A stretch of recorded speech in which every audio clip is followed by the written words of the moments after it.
প্রিয় ছাত্রছাত্রীবৃন্দ, তোমাদের সবাইকে অসংখ্য ধন্যবাদ আজকের ক্লাসে অংশগ্রহণ করার জন্যে। তো আজকে আমি খুব গুরুত্বপূর্ণ একটি টপিকস নিয়ে আমি আলোচনা করার জন্য এসেছি তোমাদের সাথে।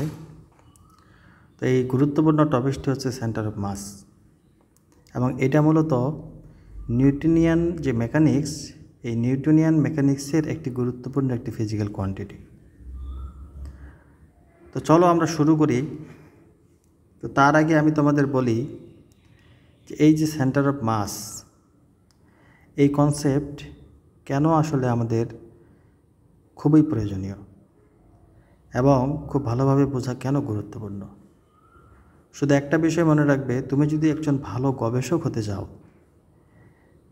তুমি যদি ভবিষ্যতে একজন তাত্ত্বিক যদি তুমি ফিজিসিস্ট হতে চাও, থিওরিটিক্যাল ফিজিসিস্ট যদি তুমি হতে চাও বা থিওরিটিক্যাল রিসার্চ করতে চাও, তাহলে অবশ্যই তোমাকে কিন্তু এই সেন্টার অফ মাস খুব ভালোভাবে বুঝতে হবে। তুমি এটা না বুঝে কখনোই তুমি একজন ভালো গবেষক হতে পারবে না, কোনো গবেষকই হতে পারবে না। এই জন্যে এটা খুবই গুরুত্বপূর্ণ। তো চলো আমরা এখন শুরু করি। তো প্রথমে আমি তোমাদের এখানে ইন্ট্রোডাকশন দেখিয়েছি। তো ইন্ট্রোডাকশনে দেখো, এখানে যেটা আমি লিখেছি তোমাদের জন্য, The concept of the center of mass is fundamental in mechanics. তাহলে বুঝতেই পারছো যে মেকানিক্সে এই যে সেন্টার অফ মাসের যে কনসেপ্ট, এটা খুবই ফান্ডামেন্টাল, মানে মৌলিক, অপরিহার্য, মানে এসেনশিয়াল বলা যায়। It allows us to describe the motion of a complex system of particles. তাহলে কমপ্লেক্স সিস্টেম অফ পার্টিকেলস বলতে কী বোঝাচ্ছে? কমপ্লেক্স সিস্টেম অফ পার্টিকেলস বলতে যে এমন একটি সিস্টেম, যেমন তুমি যদি কোনো গ্যাস কন্টেনারে যদি তুমি গ্যাস রাখো, সেখানে গ্যাসের অসংখ্য মলিকুল। তো সেখানে কিন্তু প্রত্যেকটা মলিকুলের জন্য আমরা ইন্ডিভিজুয়াল তাদের মোশন ডিসক্রাইব করে ইন্ডিভিজুয়ালি তাদের সম্পর্কে জানা কিন্তু অসম্ভব। তো সেক্ষেত্রে করতে হয় কি, সেক্ষেত্রে সমস্ত পার্টিকেলগুলোকে আমরা একটা অ্যাভারেজ কিন্তু আমরা সেখানে এই মোশনটাকে ডিসক্রাইব করি স্ট্যাটিস্টিক্যালি। তো এই ধরনের সিস্টেমগুলোকে বলা হয় কমপ্লেক্স সিস্টেম। যেমন একটা নিউক্লিয়াসের ভিতরে কিন্তু, যেমন তুমি একটা অক্সিজেন যদি নিউক্লিয়াস ধরো, একটা অক্সিজেন নিউক্লিয়াসের ভিতরে 8টা প্রোটন 8টা নিউট্রন আছে। তো আলাদা আলাদাভাবে এই নিউট্রন প্রোটনের বৈশিষ্ট্য বা তাদের মোশন কনসিডার করা বা ম্যাথমেটিক্যালি ডিসক্রাইব করা, এটা একেবারেই অসম্ভব। এই জন্য এই সেন্টার অফ মাস কনসেপ্ট খুবই গুরুত্বপূর্ণ। তুমি যদি সেটাকে তুমি অ্যাভারেজলি তুমি যদি ওই সিস্টেমটাকে তুমি যদি ডিসক্রাইব করতে চাও, সেই কমপ্লেক্স সিস্টেমটাকে। এরপরে কি বলা হচ্ছে, শুধু কমপ্লেক্স সিস্টেম না, এটা রিজিড বডির ক্ষেত্রেও হতে পারে। তো রিজিড বডি কি, আপাতত এটা আমি এখানে বলছি না, এটার জন্য আলাদা লেকচারের প্রয়োজন আছে। তবে শুধু তোমাদের আমি বলি যে রিজিড বডি কিন্তু তুমি যদি ডিফাইন করতে চাও ম্যাথমেটিক্যালি, তাহলে তোমাকে বলতে হবে যে রিজিড বডি যদি তুমি যদি দুইটা যে কোনো পয়েন্ট যদি তুমি বিবেচনা করো, যে কোনো দুইটা পয়েন্ট, তাহলে তাদের যে রিলেটিভ যে পজিশন ভেক্টর, সেই পজিশন ভেক্টর কখনোই পরিবর্তন হবে না। মানে সেই রিজিড বডি যেভাবেই চলুক, সে রোটেশন করুক বা ট্রান্সলেশনাল মোশন থাকুক, কোনোভাবেই কিন্তু তাদের রিলেটিভ যে কোঅর্ডিনেট, পজিশন কোঅর্ডিনেট, যেমন একটা পার্টিকেলের যদি আর আই হয় পজিশন ভেক্টর, একটা যদি আর জে হয়, আমি জেনারেলি যদি ধরি, তাহলে এই যে মান, এটা সবসময় কী থাকবে? কনস্ট্যান্ট থাকবে। রিজিড বডির ক্ষেত্রে কনস্ট্যান্ট আমরা বলতে হবে। এটি হচ্ছে রিজিড বডির গুরুত্বপূর্ণ একটা ডেফিনিশন। এবং রিজিড বডি যখন রোটেশন এবং ট্রান্সলেশনাল মোশন থাকে, তখন কিন্তু তোমাকে সেই রিজিড বডির যে কাইনেটিক এনার্জি, অবশ্যই তোমাকে in terms of centre of মাসে কিন্তু লিখতে হবে।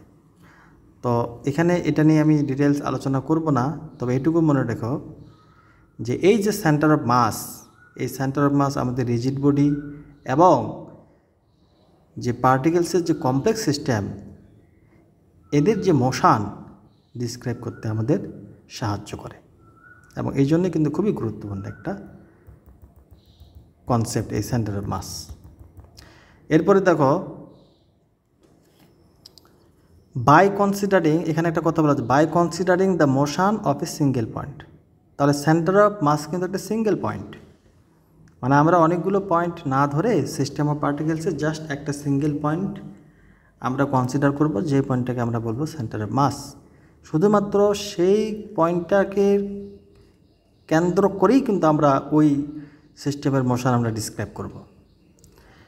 এরপরে কী বলা হচ্ছে, দ্য পয়েন্ট, এই পয়েন্টটাকে আমরা কী বলবো, the point where the total mass of the system, মানে ওই সিস্টেমের যে টোটাল যে ভর can be assumed to be concentrated for translational motion analysis. তুমি যদি এখন এই ধরনের যে সিস্টেমগুলো আছে, যেগুলো সিস্টেম অফ পার্টিকেলস, যেগুলো কমপ্লেক্স সিস্টেম অথবা রিজিড বডি, তো এদের যে ট্রান্সলেশনাল যে মোশন, তবে বলে রাখি ট্রান্সলেশনাল মোশন বলতে যেটা তোমার উইদাউট রোটেশন, যেটা সামনের দিকে অগ্রসর হয়, যেমন ট্রেনের মোশন, এটা কিন্তু এক ধরনের ট্রান্সলেশনাল মোশন। তো এই ধরনের মোশন অ্যানালাইসিসের জন্য কিন্তু আমাদের কি করতে হবে, এই সেন্টার অফ মাস হচ্ছে সেই একটা পয়েন্ট যে পয়েন্টে ওই সিস্টেমের সমস্ত ভর আমরা ধরে নিতে পারি যে কেন্দ্রীভূত, এটি হচ্ছে সেন্টার অফ মাস। এরপরে দেখো আমি তোমাদের এখানে একটা খুব ইন্টারেস্টিং দুইটা ইকুয়েশন দেখিয়েছি এই সেন্টার অফ মাসের ইম্পর্টেন্স তোমাদের বোঝানোর জন্যে। এক নম্বর ইকুয়েশন দেখো, এটা কিন্তু আমরা একটা সিস্টেম অফ পার্টিকেলসের, দেখো এই সিস্টেম অফ পার্টিকেলসের জন্য নিউটন সেকেন্ড ল, নিউটনের যে দ্বিতীয় সূত্রটি কিন্তু আমরা লিখেছি, এবং সেটা খুবই কমপ্লিকেটেড একটা ফর্ম হয়েছে। এবং যেখানে দেখতে পাচ্ছ যে এক্সটার্নাল ফোর্স এখানে আছে, মানে প্রত্যেকটা পার্টিকেলের উপরে যে এক্সটার্নাল ফোর্স ক্রিয়া হয়েছে সেগুলো ইনক্লুড করতে হয়েছে। এখানে ক্যাপিটাল এন সংখ্যক পার্টিকেল, সমস্ত পার্টিকেলের এক্সটার্নাল ফোর্স তোমাকে এখানে ধরতে হয়েছে। আবার ইন্টারনাল ফোর্স, ইন্টারনাল ফোর্স বলতে কি, কীভাবে, তার মানে তাদের ভিতরেই কিন্তু ইন্টারেকশন হয়। একটা সিস্টেম অফ পার্টিকেল যখন আমরা কনসিডার করি, বাইরে থেকে তো তারা প্রত্যেকেই বল অনুভব করে, আবার নিজেদের ভিতরেই কিন্তু ইন্টারেকশন হওয়ার পরে তাদের মধ্যে এক ধরনের ফোর্স সৃষ্টি হয় প্রত্যেকটা পার্টিকেলের মধ্যে। তো এখন এটার কারণে তোমরা যদি সেন্টার অফ মাস বাদ দিয়ে, সেন্টার অফ মাস কনসেপ্ট বাদ দিয়ে তুমি যদি সেই ইকুয়েশনটাকে লিখতে চাও Newton second law of motion, তাহলে কিন্তু এক নম্বর ইকুয়েশনটা খুবই কমপ্লিকেটেড হয়ে যায়। এবং ঠিক দুই নাম্বার এখন ইকুয়েশনে দেখো, ঠিক একই ইকুয়েশন যখন তুমি সেন্টার অফ মাস সিস্টেমে লিখবে, জাস্ট তুমি টোটাল মাসটা নেবে ওই সিস্টেমের যতগুলো পার্টিকেল আছে, এবং এই যে সেন্টার অফ মাসের অ্যাক্সেলারেশন এখানে আমরা ব্যবহার করেছি ACM, সিএমটা হচ্ছে সেন্টার অফ মাস, আর এরপরে যে এক্সটার্নাল ফোর্সগুলো আছে তাদের নেট এখানে নেওয়া হয়েছে। তাহলে দেখো কত সহজ হয়ে গেছে দুই নাম্বার ইকুয়েশন। তাহলে একটা এই যে জটিল একটা ইকুয়েশন, ব্রড একটা ইকুয়েশন, একটা কমপ্লেক্স একটা ইকুয়েশন, আমরা সেন্টার অফ মাসে যদি আমরা অ্যানালাইসিস করি তাহলে ইকুয়েশনটা অনেক ছোট হয়ে যায় এবং সহজ হয়ে যায়, এবং আমাদের এই ধরনের মোশন ডিসক্রাইব করতে এটা আমাদের খুব ইজি হয়ে যায়। এটাই হচ্ছে সবচেয়ে গুরুত্বপূর্ণ এই সেন্টার অফ মাসের। তো আশা করি তোমরা এই গুরুত্বটা তোমরা অনুধাবন করতে পেরেছ।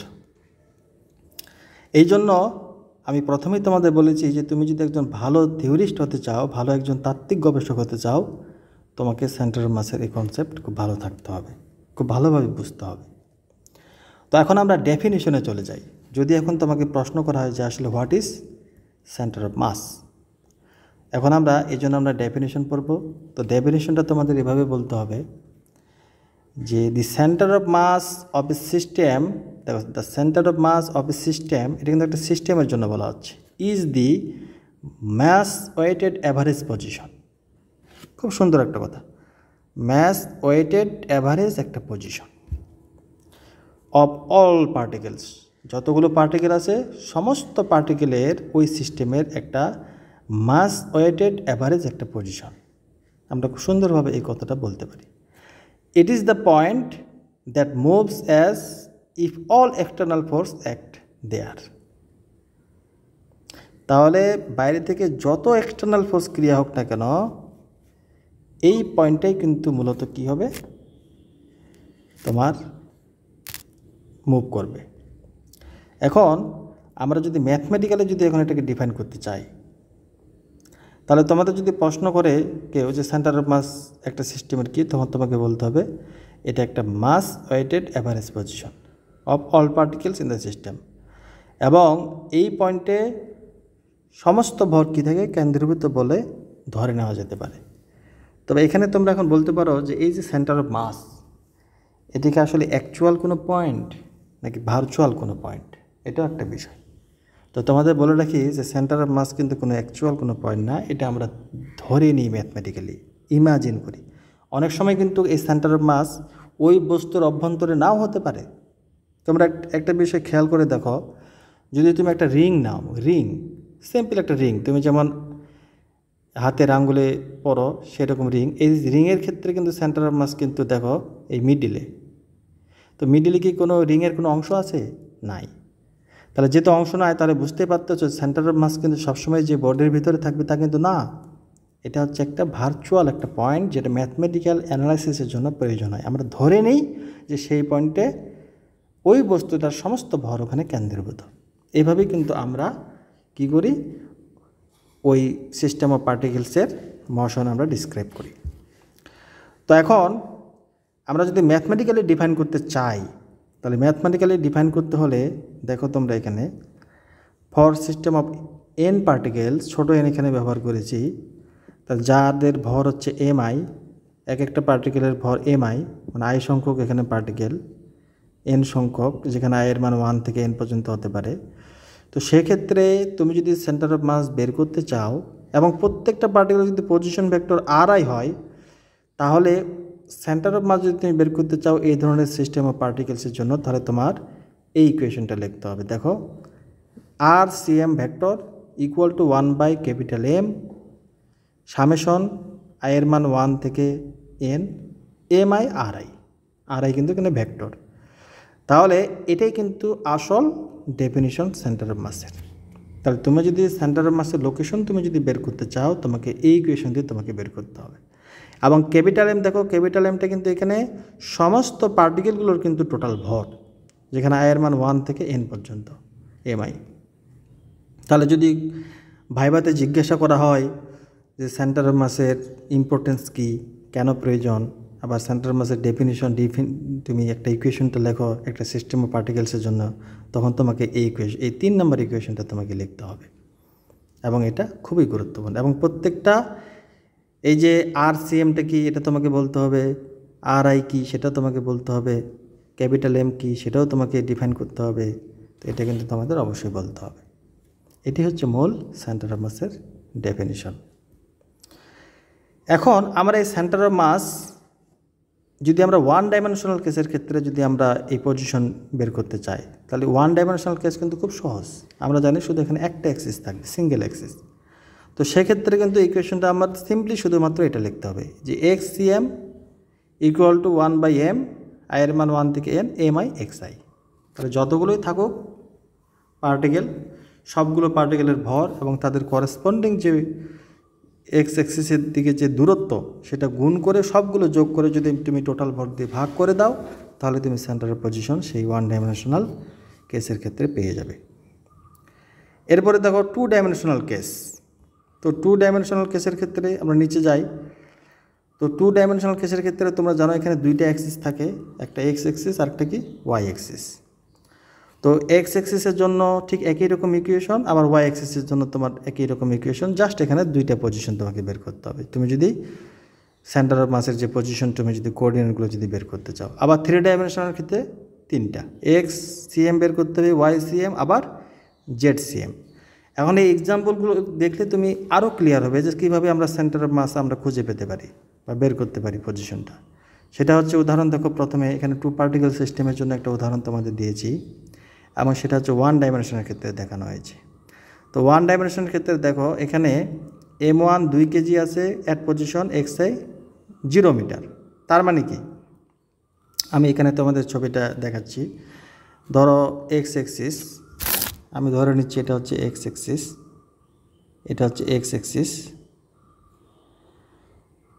এটা হচ্ছে আমাদের এক্স অ্যাক্সিস। তো এটা হচ্ছে 0, এটা হচ্ছে 0। তো এখানে আমাদের কি আছে M1, এইখানে একটা আমাদের M1 একটা পার্টিকেল আছে 2 কেজি, যেখানে 0 মিটারে। এরপরে ঠিক 4 মিটার দূরে, ধরো 1 মিটার 2 3 4, এই 4 মিটার দূরে 4 মিটার দূরে আরেকটা আমাদের পার্টিকেল আছে, সেটা হচ্ছে 3 কেজি। এখানে 3 কেজি একটা পার্টিকেল আছে, সেটা আমরা ধরি M2। এটাকে m2, আর প্রথমে কিন্তু সেটা ছিল 2 কেজি, এটা হচ্ছে 0 মিটারে ছিল।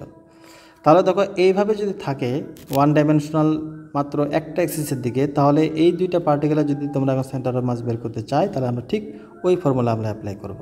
দেখো xcm equal to m1 x1, আমরা সামেশনটাকে ভেঙে লিখেছি দুইটা পার্টিকেলের জন্য, plus m2 x2 divided m1 plus m2, তাহলে দেখো আমরা পাচ্ছি 2.4 মিটার। তার মানে কি ঠিক এই জিরো থেকে আমাদের এই জিরো থেকে ঠিক 2.4, তার মানে কি 2.4 এখানে 1 2 4 মোটামুটি এখানে না, দেখো তো, তাহলে এটি হচ্ছে আমাদের সেন্টার অফ মাস পজিশন। তাহলে এভাবে কিন্তু আমরা দুটি পার্টিকেল যদি ওয়ান ডাইমেনশনে থাকে অবস্থান করে, তাহলে আমরা সেন্টার অফ মাস অরিজিন থেকে কোথায় হবে সেটা আমরা সহজেই বের করতে পারবো। এটা হচ্ছে আমাদের একটা এক্সাম্পল। এরপর আরেকটা এক্সাম্পল দেখো তোমরা, সেটা হচ্ছে 3 পার্টিকেল সিস্টেম ইন 3 ডাইমেনশন। যদি 3 ডাইমেনশনে যদি 3টা পার্টিকেল থাকে, তাহলে তোমরা কিভাবে সেন্টার অফ মাসের পজিশন ভেক্টর বের করবে, ঠিক এরকম একটা আমি তোমাদের এখানে এক্সাম্পল দেখিয়েছি। তো এখানে দেখো যে তোমাদের পার্টিকেল 1 দেওয়া আছে, এখানে তার পজিশন ভেক্টর দেওয়া আছে r1, তার মানে কি 3 ডাইমেনশন হচ্ছে ঠিক এইরকম। ধরে নাও 3 ডাইমেনশন একটা জিরো অরিজিন, এটা হচ্ছে দেখো এটা হচ্ছে এক্স, এটা হচ্ছে ওয়াই, আর এটা হচ্ছে কি জেড। তখন 3টা পার্টিকেল আছে, একটা পার্টিকেল কি এক্স অ্যাক্সিস 0 2 -1, তার মানে কি একটা পার্টিকেল ধরো এখানে আছে, আরেকটা ধরো পার্টিকেল 2 আরেক জায়গায় আছে, আরেকটা পার্টিকেল ধরো আরেক জায়গায় আছে। তাহলে m1 m2 এই পার্টিকেল কিন্তু স্পেসে, মনে রাখবে এগুলো কিন্তু স্পেসে আছে, এবং এগুলো কোঅর্ডিনেট কিন্তু যদিও এখানে চিত্রটাতে অন্যভাবে দেখানো হচ্ছে, কিন্তু এখানে দেখো জেড অ্যাক্সিসের দিকে আবার কিন্তু নেগেটিভ ডিরেকশনে কিন্তু জেড অ্যাক্সিসে পার্টিকেলটার স্থানাঙ্ক দেখাচ্ছে। তো এই জন্য সবগুলো কিন্তু পজিটিভ হবে না। তো আমি তোমাদের জাস্ট বোঝানোর জন্য বলতেছি যে এরকম 3 ডাইমেনশনাল ক্ষেত্রে যদি আমাদের 3টা পার্টিকেলের যদি পজিশন ভেক্টর দেওয়া থাকে, প্রত্যেকটা যদি পজিশন ভেক্টর দেওয়া থাকে আমাদের, যদি পজিশন ভেক্টর আমাদের দেওয়া থাকে, যেমন এটা একটা পজিশন ভেক্টর, তো ওইটারও পজিশন ভেক্টর, আবার ওইটারও পজিশন ভেক্টর, 3টার যদি পজিশন ভেক্টর দেওয়া থাকে যেখানে পজিশন ভেক্টরে এক্স এর ওয়াই এবং জেড এর মান আছে, তাহলে সেক্ষেত্রে তোমরা ঠিক একই ফর্মুলা ব্যবহার করে ভেঙে তোমরা 3টা কোঅর্ডিনেট বের করবে, X same, Y same, Z same. তাহলে তোমরা ওই সেন্টার অফ মাসের পজিশনটা তোমরা খুব সুন্দরভাবে পেয়ে যাবে। এটি হচ্ছে যদি 3 পার্টিকেল সিস্টেম হয় ইন 3 ডাইমেনশনে, তাহলে তোমাদের ঠিক এইভাবে বের করতে হবে। এরপরে চলে যায় কন্টিনিউয়াস মাস ডিস্ট্রিবিউশন। অনেক সময় ডিসক্রিট মাস না থেকে যদি কন্টিনিউয়াস হয়, দৃঢ় বস্তু হয়, এটা সাধারণত রিজিড বডির ক্ষেত্রে হয়, তাহলে সেক্ষেত্রে তোমাদের সামেশন ব্যবহার না করে তোমাদের ঠিক ইন্টিগ্রেশন চিহ্ন ব্যবহার করতে হবে, এবং তোমাদের এখানে ডিএম ব্যবহার করতে হবে। তো যেমন এখানে একটা উদাহরণ তোমাদের দেখিয়ে দিয়েছি, একটা রডের জন্য ইউনিফর্ম রড, যেখানে মাস ডিস্ট্রিবিউশন প্রায় সমান, ইউনিফর্ম। তো along X axis from x0 to x এর মান l, the mass per unit length এখানে m/l, তাহলে দেখো আমাদের সেন্টারের মাস হবে l/2। তার একটা রড যদি হয় ইউনিফর্ম রড, তাহলে ঠিক তার অর্ধেক পজিশনেই কিন্তু তার সেন্টার অফ মাস, তার টোটাল যে দৈর্ঘ্য ঠিক অর্ধেকে মিড পয়েন্টে পাবে। The centre of mass is at the mid point of the rod. এরপরে দেখো motion of the centre of mass. তুমি যদি আমার সেন্টার অফ মাসের মোশন বলতে চাও, তার মোশন হবে সেন্টার অফ মাসের মোশন সবসময় F external equal to M S M. আমরা কিন্তু এই যে 2 নম্বর ইকুয়েশন, এটা কিন্তু তোমাদের আমি দেখিয়েছিলাম যে সমস্ত এক্সটার্নাল ফোর্স সেই সেন্টার অফ মাসে যদি ক্রিয়া করে, আমরা ধরে নিতে পারি টোটাল বস্তুটার ভর ইন্টু সেন্টার অফ মাসের অ্যাক্সেলারেশন ব্যবহার করতে হবে। তাহলে আমরা সেন্টার অফ মাসের যদি আমরা মোশন যদি ডিসক্রাইব করতে চাই, আমাদের এই ইকুয়েশনটা লিখতে হবে, এবং এটা খুব গুরুত্বপূর্ণ একটা ইকুয়েশন, এবং এই ইকুয়েশনটাই মূলত কিন্তু আমাদের এই জন্যই গুরুত্বপূর্ণ। তোমরা দেখো এখানে আমি এগুলো মুছে দিই, তোমরা এখানে দেখো যে this equation allows us to treat the motion of a system as if all mass is concentrated at the centre of mass, মানে ওই কথাই। তাহলে এই ইকুয়েশনটি হচ্ছে সেন্টার অফ মাসের মোশনের ইকুয়েশন, এটা মনে রাখবে। তাহলে সমস্ত এক্সটার্নাল ফোর্সগুলো ব্যবহার করতে হবে ভেক্টর আকারে, ইকুয়াল টু টোটাল ওই সিস্টেমের মাস নিয়ে সেন্টার অফ মাসের অ্যাক্সেলারেশন তোমাকে গুণ করতে হবে। তাহলে কনক্লুশন কি? কনক্লুশন হচ্ছে এটাই, the centre of mass is a powerful concept in classical mechanics. It enables us to model and analyze systems in simplified manner while maintaining accuracy in predicting their physical behavior. তো এটা অবশ্যই তোমরা মনে রাখবে। তাহলে আমরা এই সেন্টার অফ মাস দিয়েই কিন্তু আমরা জটিল যে সিস্টেম, কমপ্লেক্স যে সিস্টেম পার্টিকেলের, সেগুলো আমরা খুব সহজে কিন্তু আমরা অ্যানালাইসিস করতে পারি, ডিসক্রাইব করতে পারি তাদের যে বিহেভিয়ার ভালোভাবে বোঝার জন্যে, জানার জন্য। তো আশা করি প্রিয় ছাত্রছাত্রীবৃন্দ তোমরা সবাই বুঝতে পেরেছো আজকের ক্লাস খুব ভালোভাবে। তো এটা বিভিন্নভাবে তোমাদের বিভিন্ন পরীক্ষায় বিভিন্নভাবে এটা কিন্তু আসতে পারে এবং জিজ্ঞাসা করা হতে পারে বিভিন্ন ভাইভাতে, যখন সেন্টার অফ মাস ডিফাইন করো। তো ডিফাইন করার কথা বললেই কিন্তু তোমাদের কিছু কথা বলতে হবে। কথা বলার পরে তোমাদের এই যে definition centre of mass of system of particles, তোমরা যদি জেনারেল 3 নম্বর ইকুয়েশনটা যদি তোমরা লিখো, এটা হচ্ছে সবচেয়ে কার্যকর। এরপরে যদি 1 ডাইমেনশনাল ক্ষেত্রে তুমি দেখাতে পারো, 2 ডাইমেনশনাল, 3 ডাইমেনশনাল, এই ইকুয়েশনগুলো তুমি দেখাতে পারো। কারণ সেন্টার অফ মাসের ডেফিনেশন বলতে এটাই যে প্রথম কথা হচ্ছে এটা একটা, বুঝতে পারছো, এটা একটা ভার্চুয়াল পয়েন্ট এবং ম্যাথমেটিক্যালি এই পয়েন্টটাকে বিবেচনা করা হয়। সবসময় যেটা বোর্ডের অভ্যন্তরে থাকবে সেটা কিন্তু না, এটা বোর্ডের অভ্যন্তরেও থাকতে পারে আবার বাইরেও থাকতে পারে, এটা কিন্তু তোমরা মনে রাখবে। এবং এই ইকুয়েশনগুলো ব্যবহার করেই তোমাকে সুন্দরভাবে বুঝিয়ে দিতে হবে যে আসলে সেন্টার অফ মাস কী এবং কীভাবে আমরা সেন্টার অফ মাসের পজিশন ভেক্টর আমরা বের করব, কোথায় আছে বস্তুটি সেই পজিশন, সেটা আমরা এভাবে আমরা ডিফাইন করতে পারি। তো আজকে এখান থেকেই ধন্যবাদ, ভালো থাকবে।